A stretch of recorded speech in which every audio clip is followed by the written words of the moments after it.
Assalamualaikum warahmatullahi wabarakatuh. Mungkin sekarang kita sudah jarang mendengar kisah inspiratif ini, atau bahkan sudah hampir dilupakan.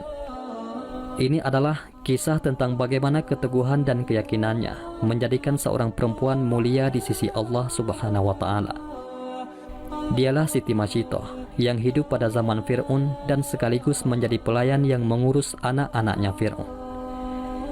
Kisah Siti Masyitoh ini diriwayatkan dalam hadis Ibnu Abbas radhiyallahu anhu. Ketika Rasulullah Shallallahu alaihi wasallam berisra Mi'raj, beliau mencium aroma sangat harum. Penasaran, Nabi Muhammad Shallallahu alaihi wasallam bertanya kepada malaikat Jibril, "Harum apakah itu wahai Jibril?" Malaikat Jibril menjawab, "Itu adalah wangi dari kuburan seorang perempuan solehah bernama Siti Masyitoh dan anak-anaknya." Siti Masyitoh ini digambarkan sebagai sosok yang memegang teguh kebenaran dan keimanan kepada Allah Subhanahu wa Ta'ala. Kala itu, beliau menjadi pelayan dari Siti Asiyah, yaitu istri dari Fir'aun. Siti Masyitoh bertugas mengurus anak Fir'aun.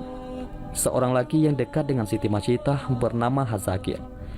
Ia adalah pembuat peti, tempat Nabi Musa belita ditaruh untuk kemudian dihanyutkan di sungai, dan kemudian Hazakil menjadi suaminya.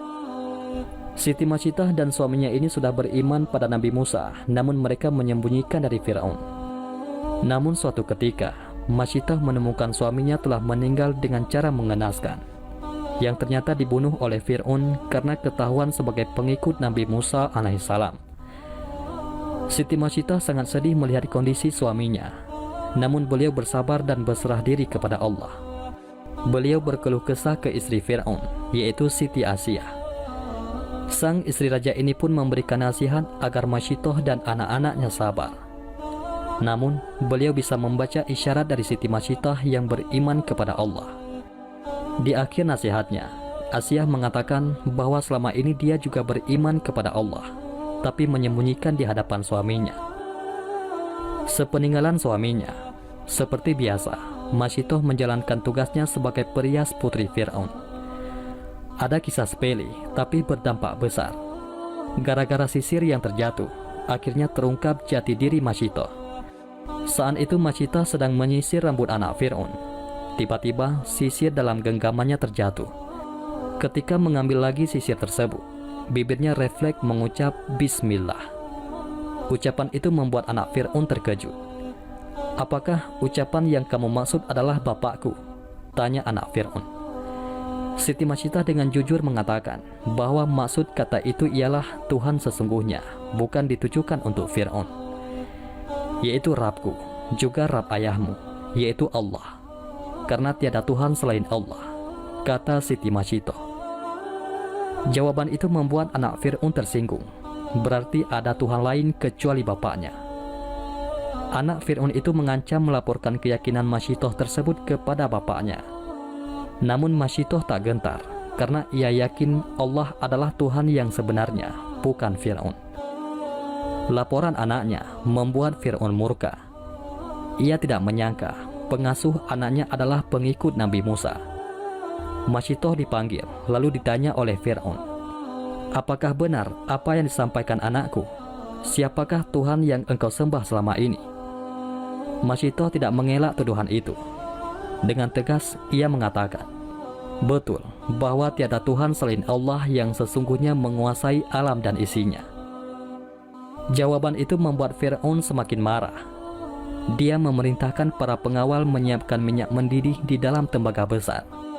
Wadah panas itu menggodok Masyitoh beserta anak-anaknya. Pemandangan itu disaksikan masyarakat luas. Sebelum dimasukkan ke minyak panas, Masyitoh diberi kesempatan sekali lagi untuk memilih. Dia dan dua anaknya selamat jika mengakui Fir'aun sebagai Tuhan. Sebaliknya, nyawanya terancam jika tidak mau mengakui ketuhanan Fir'aun. Sebagai perempuan beriman dan meyakini Allah Subhanahu wa Ta'ala, Siti Masyitoh tidak gentar terhadap ancaman Fir'aun. Beliau tetap yakin Tuhan yang sesungguhnya hanyalah Allah, bukan Fir'aun. Pendirian Masyitoh semakin mempermalukan Fir'aun. Raja kejam itu memerintahkan pengawalnya melemparkan anak Masyitoh satu persatu di hadapan ibunya. hingga yang terakhir, yaitu bayi yang sedang menyusu dalam pelukan Masito. Ibu mana yang tega menyaksikan satu persatu anaknya tergerus minyak panas. Ketika giliran bayi terakhir yang akan dimasukkan tembaga panas, Masito sempat ragu. Namun kekuasaan Allah menciptakan bayi itu tiba-tiba bisa bicara.